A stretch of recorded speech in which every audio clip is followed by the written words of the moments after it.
Բարև ձեզ բոլորին, ես էլ եմ միանում շնորհավորանքներին մայիսի 1-ի հետ կապված եւ շնորհակալություն քննարկումը կազմակերպելու համար։ Մի քանի կետի կփորձեմ անդրադարձ կատարել։ Առաջինը սահմանադրական դատարանի որոշումը պետք է ճիշտ ընկալենք, որովհետեւ սահմանադրական դատարանը ուղղակիորեն արձանագրել է ձևավորված պրակտիկայի հակասահմանադրական լինելը։ Անունը ինչ էլ որ գրենք, ընդ սահմանադրական այս ձևով, այն ձևով, ուղղակիորեն արձանագրել է օրենքով ձևավորված պրակտիկայի հակասահմանադրական լինելը։ Ինչի եմ դա ասում, գործընկերս նշեց, արդեն կան որոշումներ, որտեղ երկար հիմնավորում են ինչի հանցագործության հետ կապը էական չի։ Սա ինչի է շատ կարևոր, սա կոչ է բոլոր դատավորներին, ովքեր գործերը քննում են։ Մի քիչ դուրս եկեք դասընթացների ծավալներից, ինչ որ դասախոսները գալիս միջազգային փորձագետները նկարագրում են, փորձեք օրենքի վերլուծություն անել։ Որովհետև գործընկերս նաև ներկայացրեց 4-րդ մոդելի երկիր, 3-րդ մոդելի երկիր։ Հայաստանի Հանրապետությունը որևէ մոդելի երկիր չի, Հայաստանի Հանրապետությունը երկիր է, որտեղ գործում է որոշակի իրավական համակարգ։ Եվ այդ իրավական համակարգի շրջանակներում կես կատակ, կես լուրջ, ես ասում եմ, սպասում եմ հեսա մի հատ պահ, որ հայցվորը հեսա մի հատ արգումենտ կբերի ու կասի այն դասախոսի 3-րդ սլայդում այսպես է գրված։ Դատավորն էլ մի հատ վճիռ կգրի, որում կասի այնպես դասախոսի 4-րդ սլայդում է այսպես գրված ու կբերեմ դա այս մի հատ օրինակի վրա, ինչի եմ դա այդպես կարծում ու անցնենք առաջ, բոլորը խոսում են, որ այս գործերով ապացուցման շեմը հավանականությունների գերակշռությունն է, հավասարակշռությունն է։ Այդ դա սլայդներից դուրս ոչ մի տեղ չկա, որովհետև գործում է Հայաստանի Հանրապետության քաղաքացիական դատավարության օրենսգիրքը, որտեղ ստանդարտը հետևյալն է։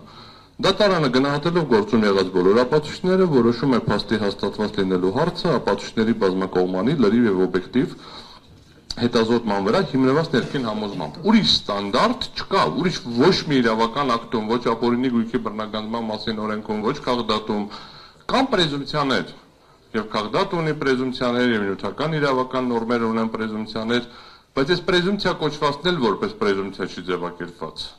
Այդ պրեզումպցիաները չի լինում, եթե այսպես լինի, ապա այս պրեզումպցիան կգործի։ Գործում է ինչ-որ պրեզումպցիա, ինչ է պրեզումպցիան։ Սա ձևակերպում է, որ ասում է համարում ենք այս փաստը հաստատված կամ հետքված, քանի դեռ հակառակը չի ապացուցված։ Հիմա բոլորը խոսում են այ որ ինչ-որ ուրիշ ստանդարտ է գործում։ Վենետիկի հանձնաժողովը երբ որ կարծիք է գրել սահմանադրական դատարանի դիմումով, նաև մատնանշել է հենց այս հակասությունը, ասել է այ այս նման գործերով ցանկալի է որ լինի այսպիսի ապացուցման ստանդարտ, բայց այդպեսին չի։ Ավելին Հայաստանի Հանրապետության վճռաբեկ դատարանը մի շարք գործերով արձանագրել է, որ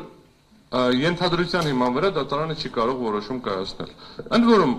ես դեմ չեմ որպես քաղաքացի եւ որպես փաստաբան, որ այս ստանդարտը քաղաքացիական գործերով հաստատվի։ Այ ում ապացույցներն էին ավելի շատ, ում արգումենտներն էին ավելի համոզիչ։ Բայց կրկնում եմ, գործում է այլ սկզբում, գործում է պրեզումպցիաներ, հայցվորը միշտ մեղավոր է, պատասխանողը միշտ ճիշտ է։ Կոնցեպտուալ եմ ասում։ Այ եթե վնասի հատուցման հարց է, վնաս տվողը միշտ մեղավոր է, եթե հակառակը չապացուցվեց։ Այ բայց հնարավորություն ունենք այս ամբողջը ապացուցելու, ապացույցները բերենք, դատարանին ներկայացնենք, դատարանի մոտ ձևավորում է կարծիք, դատարանը համապատասխանաբար որոշում է կայացում։ Մեկ այլ էլի դատավարական ստանդարտներից դուրս է, քննարկվում է, որ դատարանում պետք է լինի փորձագետ հաշվապահ կամ ինչ-որ տնտեսագետ, ով պիտի կատարվի հաշվապահություն։ Սենց իմ ուղեղում որպես իրավաբանի դա սենց սկսում է բանել, հենց չտեղավորվել ոչ մի ձև։ Այդ նույնն է ոնց որ ասենք դե քանի որ շինարարական գործեր են անում, դատարանում պետք է մասնագետ, ով որ պետք է գա ինչ-որ շինարարությունը բացատրի, մեկը պետք է գա տնտեսագիտությունը բացատրի։ Իրականում դրա համար քաղաքացիական դատավարության օրենսդրությունը շատ վաղուց լուծել է հարցը, բայց այդտեղ հարց կա, որի համար հատուկ գիտելիք կա, խնդրեմ դիմեք փորձագետի։ Ու դատարանը ունի փորձաքննություն նշանակելու իրավունք։ Այ հիմա դատարանում որ փորձագետը նստած ինչ որ հաշվարկներ է անում, կամ չկա այս պահին, թափուր են մնացել հաստիկները, բայց եթե լիներ, այսինքն դա ինչ է լինում, դա ինչ դատավարական գործողությունն է, դատավարական գործողությունների մեջ որտեղ է տեղավորվում, չկա։ Հիմա վերադառնամ ձեր հարցին, ինչի ես ասում, որովհետև իրականում մեր մոտ այս մոդելի երկիր ձևակերպումը պրոբլեմատիկ է, կարող են լինել, սա շատ կարևոր է, մոդելներ, որտեղ գույքի բռնագանձումը կապ չունենա հանցագործության հետ, բայց չի կարող լինել մոդել, երբ որ անձը մեղադրվում է հանցագործություն կատարելու մեջ կամ կապ ունի հանցագործությունը, դրա հիմքով սկսենք ստուգել իրեն, ուզում ուշադրություն հրավիրեմ, հիմքը գործը ուսումնասիրությունը սկսելու ոչ թե օբյեկտիվ պարամետրն է, ու կբերեմ հիմա օրինակ, որտեղ օբյեկտիվ պարամետրով ստուգում է տեղի ունեցել, այլ այն է, որ անձը մեղադրվում էր հանցագործություն կատարելու մեջ, ընդ որում չեմ ուզում հիմա քննարկեմ, արդարացվեց, մեղավոր ճանաչվեց, որտեղ երկու ծայրահեղ դեպքերն էլ կա։ Արդարացվեց հանցադեպի բացակայությամբ, ասում ա, չէ, մեր մոտ հանցադեպի, այսինքն հանցագործություն չի տեղի ունեցել, ոչ թե անձը չի կատարել հանցագործությունը, ոչ թե ժամկետն է անցել, ոչ թե այլ հիմքեր կա, այլ հանցագործությամբ փաստն է հերքվել, նախկին քրեական դատավարության օրենսգիրքը նման հնարավորություն տալիս էր, նորում մի քիչ ավելի փոխվել է եւ հանցադեպ հանցակազմ այս ձևակերպումները փոխվել են, ուղղակի ձևակերպումը տրված է անձը չի կատարել հանցագործությունը։ Անձը մեղադրվում էր ինչ-որ հանցագործություն կատարելու մեջ, դրա հիման վրա սկսում ենք ուսումնասիրել ու գնում ենք բռնագանձում ենք լրիվ ուրիշ գույք։ Այս սա ինքնին հակասահմանադրական է, դրա համար սահմանադրական դատարանն ասեց, այ եթե ուսումնասիրություն սկսելու հիմքը հանդիսացել հանցագործության փաստը, կներեք, կարող եք բռնագանձել բացառապես, ու այստեղ նորից ուզում եմ ուժեղ կոնկրետ ցիտում է Յորդանովի գործը, հանցագործության արդյունքում ստացված գույք ձևակերպում է։ Կապը ուղիղ-անուղղակի է, ինչ է հանցագործության արդյունքում ստացված գույքը։ Ու ընկալվում է, որ նաև այդ գույքի վերափոխումից ստացված գույքը։ Այսինքն պետք է ուղիղ կապ լինի։ Ապացույցների շեմը կարող է ցածր կամ բարձր լինի ըստ սահմանադրական դատարանի, բայց կապը չեն կարող ասենք այն դեմ հանցագործություն եղավ, այդ ժամանակահատվածում քո մոտ ինչ որ գույք է հայտնվել, դե ուրեմն այս գույքն է։ Այն անեկդոտ կա, որ արկղը սևա մեջ է, ուրեմն դեղին է, եթե արկղը քառակուսիա մեջ է, ուրեմն կլոր է, եթե կլոր է ու դեղին է, ուրեմն լիմոն է կամ նարինջ է։ Հիմա անդրադառնանք ինչ պետք է լինի։ 4 տարի, 3 տարի անընդհատ բարձրաձայնել ենք, ընդ որում բարձրաձայնել ենք մի անգամ, հետո մեկ էլ մի հետ նոր որոշում ա կայացրել։ Վերցրել եկել ենք, ասենք, վայ, տեսնում եք, մենք ասում ենք մի հետ կայացրեց, բանի տեղ չեն դրել, հետո մի հատ էլ որոշում կայացրել մի հետ։ Նորից ենք վերցրել եկել ենք, ասում ենք, ախր սա էլ կա, նորից բերեք ինչ անենք, մտածենք, ասենք դա Հայաստանին չի վերաբերվում։ Մի հատ էլ որոշում կայացրել, վերջինը 24 թվականի նոյեմբերի որոշումն էր ոնց որը բերել ենք էլի դատարան, ասել ենք էլի ասել են չի վերաբերվում Հայաստանի, որտեղ Բուլղարիայում օրենքն է, հետո Բուլղարիայում դատարանի որոշումն է, Բուլղարիայում այդ երկրի անունը բտարով է սկսվում, հետեւաբար ատարով սկսող երկրների վրա կիրառելի չի եւ այլն։ Հա արդյունքում մենք ստացել ենք ինչ որ մի հատ իրավիճակ, որ վերջում պարզվեց, որ մենք ճիշտ ենք, դատավորներն ու դատախազները սխալ։ Հիմա նույն խնդիրը կրկնվում է բանով, օպերատիվով։ Սահմանադրական դատարանը շատ չի խորացել օպերատիվ տվյալներ, օպերատիվ հետախուզական գործունեություն, դրա նկատմամբ վերահսկողություն մի բարձ պատճառով։ Գործեր չեն եղել, որտեղ այս հարցերը քննարկված լինեն։ Այս հարցերը նոր-նոր սկսում ենք դատարանում քննարկել։ Երեք եմ ունեցել առաջին նիստը, ես իմ մասնակցությամբ, այսինքն վստահորդի հետ կապված նիստ եղել էր, բայց իմ առաջին մասնակցությամբ, երբ որ մենք օպերատիվ տվյալ, օպերատիվ հետախուզական գործունեություն, վերահսկողություն, օրինականություն, այս հարցերը դեռևս քննարկման առարկա չեն դարել, հիմա են դառնալու, եթե քննությունը դատարանում ՍԴ-ում լիներ բանավոր սրան, հնարավոր կլիներ ավելի ուշադրություն հրավիրել, որովհետև այդ պահին արդեն ինֆորմացիան կար, ոնց է իրականացվել, բայց փաստը մնում է փաստ, որ հիմա էլ մենք մի ցիկլ պետք է չանցնենք, որ նորից գանք բացատրենք, ցույց տանք, հիմնավորենք, վերջում մեզ ասեն, չէ, մեր մոտ 5-րդ մոդելն է կամ 7-րդ մոդելն է կամ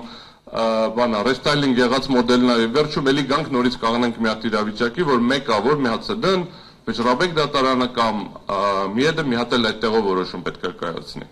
Հիմա ինչ պետք է լինեն գործերը։ Գործերը շատ պարզ է, երբ որ հայց ես ներկայացնում դատարան, ուզում եմ ուշադրություն հրավիրեմ սահմանադրական դատարանի որոշման բավականին ինտենսիվ վերլուծությանը, որ սա սովորական քաղաքացիական դատավարություն է։ Այսինքն որևէ սուպեր առանձնահատկություն չկա, ինչ որ քաղաքացիական դատավարական գործընթաց է տեղի ունենում։ Ուրեմն երբ որ քաղաքացիական դատարան հայց ես ներկայացնում, որի հիմքերը, այսինքն ասես ինչի եմ ես ուզում այս մարդուց բռնագանձել գումար։ Ինչ որ պահանջներ ես դրել ու չես դրել կարևոր պահանջները։ Դատարանը հասել է արդեն ապացույցները հետազոտելու փուլում, մեկ էլ հասկանում ես, որ մի հատ փաստական հանգամանք այն հոդվածի կիրառման համար կարևոր էր, որը դու չես ներկայացրել, ըստ էության դու պետք է հայցից հրաժարվես։ Դու կամ չհրաժարվես, դատարանը որպես արագացված ակնհայտ անհիմն հայց մերժի։ Ինչի եմ ասում, որովհետև քանի որ հայցվորը իրավունք չունի հանցագործության հետ չկապված գույքը բռնագանձել, իսկ հայցում դրա մասին որևէ բան, հիմնավորում, որևէ կետ, որևէ նշում չկա, հայցը դառնում է ակնհայտ անհիմն։ Ինչի է դառնում ակնհայտ անհիմն, որովհետև եթե հայցում նշված բոլոր հանգամանքները հաստատվեն, այն ինչ որ գրված է ամբողջությամբ հաստատվի։ Դատարանը միևնույնն է չի կարողանա կայացնել բռնագանձելու որոշում, որովհետև կապը հանցագործության հետ նշված էլ չի, որ հաստատվի կամ հերքվի։ Նույնը վերաբերվելու է օպերատիվ հետազոտական տվյալներին, այդտեղ մի քիչ ավելի քիչ խոսելու բան ունենք այն իմաստով, որ վերլուծությունները պրակտիկան չկա, ես ակնկալում եմ, որ դատարանները այս պրակտիկային կհետևեն։ Հիմա մի օրինակ էլ բերեմ օբյեկտիվ պարամետրի հիման վրա ուսումնասիրության։ Երբ որ մենք խոսում ենք կոռուպցիայի դեմ պայքար, դա մենակ նախկինի դեմ պայքարը չի, դա ընթացք եւ ապագայի ավելի շատ։ Նախկինի դեմ տեղի ունեցած գործընթացները այսօր կարևոր են միայն այնքանով, ինչքանով որ դրանք ազդում են ներկա եւ ապագայի վրա։ Դա նրա համար չի, որ ինչ-որ մեկին պատժենք, որ 20 տարի առաջ, 30 տարի առաջ ինչ-որ կոռուպցիոն դրսևորման մեջ ներգրաված ա եղել կամ ինչ-որ հանցագործության մեջ ներգրաված ա եղել։ Դրա համար ասենք ունենք նաև քրեական օրենսգրքում վաղեմության ժամկետներ, սահմանափակումներ, որ որոշ ժամանակ հետո այլ ակտուալությունը կորում է իրականում շատ։ Պետք է պատժել, պետք է գտնել, պետք է բացահայտել, բայց չպետք է դա այնպես լինի, որ ապագան խաթարվի։ Իսկ ապագային ուղղված գործողությունների օրինակները բերեմ, երբ որ նոր դատական բարեփոխումների շրջանակներում լավ թե վատ որոշվեց, որ բոլոր դատավորները պետք է անցնեն բարեվարկության ստուգում։ Բոլոր, այսինքն եթե դու դատավոր ես, կապ չունի հանցագործություն, ոչ հանցագործություն, պաշտոնատար անձ, գույք ունես, գույք չունես, բոլոր դատավորները պետք է անցնեն բարեվարկության ստուգում։ Կոռուպցիայի կանխարգելման հանձնաժողովը իրականացրեց բարեվարկման ստուգման գործընթաց։ Էլ եմ ասում, չեմ ուզում քննարկեմ արդյունքները լավն են վատն են։ Հիմա նույն ձև կարող են քննարկել դատախազության հայցերը լավն են վատն են։ Սա օբյեկտիվ պարամետր է։ Ուզում եք դառնալ դատավոր, ուրեմն ձեր գույքը ստուգվելու է։ Ուզում եք լինել պետական ինչ-որ X պաշտոնատար անձ, պետք է ներկայացնեք հայտարարագիր, այդ հայտարարագրերը ստուգվելու են։ 17 թվականից սկսած հայտարարագրերում կեղծ տեղեկատվություն տալը քրեականացվել է։ Ուրեմն քրեական օրենսգրքում նախատեսվել է ապօրինի հարստացում հանցակազմը։ Քրեական օրենսգիրքը 2000 քրեական դատավարության օրենսգիրքը 2003 թվականից դեռևս ուներ առանց մեղադրական դատավճռի բռնագանձման տարեր։ Հոդված ունենք, որ վերաբերվում էր իրեղեն ապացույցների տնօրինմանը քրեական գործի ավարտից հետո, որին դատարանը անդրադարձ էր կատարում, եթե նույնիսկ չլիներ մեղադրական դատավճիռ, հա պայմանական ասած։ Այսինքն մենք խնդիրը կայանում է հետևյալում են մարդիկ, ովքեր քննարկում են ապօրինի գույքի բռնագանձման մասին կանոններին եւ ասում են, այս մոդելն է կամ այն մոդելն է, ես խորհուրդ կտամ առաջինը փորձեն ամբողջական ուսումնասիրել Հայաստանում գործող օրենսդրությունը եւ պրակտիկան։ Այդտեղ հասկանանք մեր միջազգային պարտավորությունների լույսի ներքո, հակակոռուպցիոն կոնվենցիաների լույսի ներքո, ինչ հատվածներ են պակասում եւ այդ հատվածները ոչ թե վերցնենք մի հատ ուրիշ տեղից ամբողջությամբ բերենք, մի հատ ամբողջ օրենք ընդունենք, ու նորից եմ կրկնում սլայդների վրա կամ դասախոսության նոթերի հիման վրա կիրառենք, այլ փորձենք ունենանք ամբողջական համակարգ, որպեսզի ներքին հակասությունները չլինեն։ Ես ավարտեմ ասելով, որ եթե դատախազությունը իրոք օրինականության պահպանման գործառույթ ունի, պետք է ունենա արիություն, գա հրաժարվի բոլոր այն գործերից, որոնք ի սկզբանե հարուցված են եղել քրեական գործերի հիման վրա եւ որոնցով քրեական գործի հետ կապը իրենք չեն տեսել, որտեղ իրենք 5 տարի 20 թվականից մինչեւ հիմա իրականացրել են ապօրինի տեղեկատվության հավաքում մարդկանց վերաբերյալ։ Ապօրինաբար երկարացրել են ուսումնասիրության ժամկետները, ուսումնասիրել են ինչ-որ գույքեր, ուսումնասիրել են մարդկանց բարեկամների գույքերը, հարազատների գույքերը, նաև այդ հարազատների գույքերը այն ժամանակ, երբ որ դեռևս բարեկամ եւ հարազատ չեն եղել։ Ուսումնասիրել են ընկերությունների այլ գործընկերների գույքերը, երբ որ այդ մարդիկ պաշտոնատար անձ կամ քրեական գործի հետ կապված չեն եղել։ Սա ֆունդամենտալ խնդիր է, որ մենք պետք է իրականում ընկալենք եւ դատախազությունը հիմա պետք է սկսի այս ամբողջ տեղեկատվության ոչնչացումը, որովհետեւ անձանց մասին հսկայական ծավալի տեղեկատվությունը հավաքագրել է պահում իր մոտ եւ սկսի գնահատել